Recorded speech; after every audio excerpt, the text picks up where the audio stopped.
আসসালামু আলাইকুম শিক্ষার্থীরা, তোমাদেরকে শিশির একাডেমিতে স্বাগতম। আজ আমি সপ্তম শ্রেণীর ডিজিটাল প্রযুক্তি বইয়ের ৪৫ পৃষ্ঠার বাড়ির কাজটি করছি।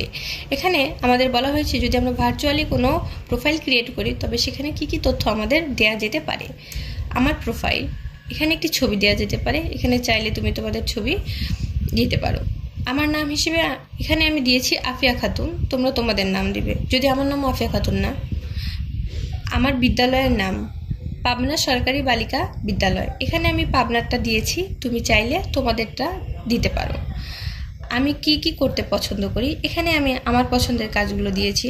ছবি আঁকতে পছন্দ করি, সাইকেল চালাতে পছন্দ করি, কারুকাজ করতে পছন্দ করি, গল্পের বই পড়তে পছন্দ করি। আমি যে ভালো কাজগুলো করেছি, আমি বঙ্গবন্ধু সৃজনশীল মেধা অন্বেষণে গণিতে উপজেলা পর্যায়ে প্রথম হয়েছি। উপস্থিত বক্তৃতা প্রতিযোগিতায় আমি প্রথম হয়েছি। অ্যাকোয়ারিয়ামে আবদ্ধ কচ্ছপের বাচ্চাকে নদীতে ছেড়ে দিয়ে এসেছি, আর এটাও এক প্রকার ভালো কাজ। ধন্যবাদ শিক্ষার্থীরা।